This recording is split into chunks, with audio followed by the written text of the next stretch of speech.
અમેરિકામાં જે પરિસ્થિતિ છે તે જોતા શું તમારે સસ્તામાં ઘર કે જમીન લેવી જોઈએ કે નહીં? અને જો લેવી હોય તો તેના કાયદા અને ટેક્સની માથાકૂટ શું છે? તે વિશે આજે આપણે વિગતવાર વાત કરવાના છીએ. ખાસ કરીને જે લોકો અહીં પોતાના સ્ટોર કે બિઝનેસ ચલાવે છે અને રેસિડેન્ટ એલિયન તરીકે રહે છે, તેમના માટે વર્ષ 2026નો સમય કેવો રહેશે તેની એક માહિતી હું તમને આપવાનો છું. અત્યારે અમેરિકાના રિયલ એસ્ટેટ માર્કેટમાં એક મોટો ફેરફાર આવી રહ્યો છે. જ્યાં અમુક જગ્યાએ ભાવો ઘટી રહ્યા છે તો અમુક જગ્યાએ હજુ પણ તેજી છે. એટલે જો તમે વિચારતા હો કે બધે જ ભાવ તૂટી જશે તો એવું નથી. પણ હા, જો તમે સાચી રીતે ડલાસ, નેશવિલ કે ટેમ્પા જેવા વિસ્તારોમાં તપાસ કરો તો ત્યાં બિલ્ડરો પાસે વેચાયા વગરના ઘરોનો મોટો સ્ટોક પડ્યો છે, જેને કાઢવા માટે તેઓ અત્યારે 27% સુધીનું મોટું ડિસ્કાઉન્ટ આપી રહ્યા છે. એટલે જે ઘર પહેલા મોંઘા હતા તે હવે તમને સસ્તા ભાવે મળી શકે તેમ છે. વર્ષ 2024-25માં ઘરનું વેચાણ 30 વર્ષમાં સૌથી ઓછું રહ્યું અને 2026 સુધીમાં તેમાં મોટો તફાવત થવાની શક્યતા છે. પણ મોંઘવારી જે રીતે વધી રહી છે તે જોતા ઘરના ભાવમાં જે ઘટાડો દેખાય છે તે ખરેખર રોકાણકારો માટે એક સોનેરી તક સાબિત થઈ શકે છે. ઘણા લોકો પૂછતા હોય છે કે અમે અમેરિકાના નાગરિક નથી, તો શું અમે અહીં પ્રોપર્ટી ખરીદી શકીએ? તો એનો જવાબ છે હા. અમેરિકાના કાયદા મુજબ તમે ગમે તે સ્ટેટસ પર હોવ, ભલે તમારી પાસે ગ્રીન કાર્ડ હોય, H-1B વિઝા હોય કે તમે માત્ર વિઝિટર હોવ, તમે અહીં કાયદેસર રીતે જમીન કે ઘર ખરીદી શકો છો. જો તમારી પાસે ગ્રીન કાર્ડ હોય, તમને લોન મેળવવામાં ખૂબ જ સરળતા રહે અને તમે ઓછા ડાઉન પેમેન્ટ સાથે પણ ઘર ખરીદી શકો છો. જો તમે વર્ક વિઝા પર હો તો તમારે સોશિયલ સિક્યુરિટી નંબર અને વર્ક પરમિટ બતાવવી પડે. અને જો તમે નોન રેસિડેન્શિયલ હો તો તમારે 20થી 30% જેટલું મોટું ડાઉન પેમેન્ટ ભરવું પડી શકે. આપણા ગુજરાતી ભાઈઓ જેઓ અહીં પોતાના સ્ટોર કે નાના મોટા બિઝનેસ ચલાવે છે, તેમના માટે સૌથી મોટી સમસ્યા લોન મેળવવાની હોય છે. કારણ કે ટેક્સ ભરતી વખતે આપણે ઘણા ખર્ચાઓ બાદ બતાવતા હોઈએ છીએ, જેથી આપણી આવક ઓછી દેખાય છે. પણ મજાની વાત એ છે કે બેંકવાળા અમુક ખર્ચાઓ જેવા કે ડેપ્રિસિએશન અને હોમ ઓફિસના ખર્ચને તમારી આવકમાં પાછા ઉમેરી આપે છે, જેનાથી તમારી લોન લેવાની ક્ષમતા વધી જાય છે.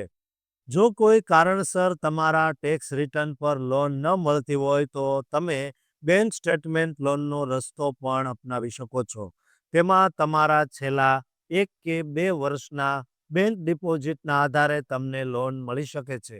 હવે વાત કરીએ સસ્તામાં પ્રોપર્ટી શોધવાની, તો તેના માટે તમારે ફોરક્લોઝર કે ટેક્સ ડીડ સેલ તરફ નજર કરવી જોઈએ. ત્યાં ઘણીવાર પ્રોપર્ટી તેની બજાર કિંમત કરતાં ઘણી ઓછી કિંમતે મળતી હોય છે. ટેક્સ લિયન અને ટેક્સ ડીડ એ એવી વસ્તુ છે જ્યાં જો કોઈ માલિકે ટેક્સ ન ભર્યો હોય તો સરકાર તે મિલકતની હરાજી કરી શકે છે. પણ અહીં ધ્યાન રાખજો કે આવી પ્રોપર્ટી ખરીદતી વખતે ઘણીવાર તેના જૂના માલિકના કાયદાકીય લફડા પણ સામે આવતા હોય છે. એટલે તમારે ક્વાયટ ટાઇટલ એક્શન જેવી કાયદાકીય પ્રક્રિયા કરવી પડે છે, જેથી ભવિષ્યમાં કોઈ તે પ્રોપર્ટી પર પોતાનો હક ન જમાવી શકે.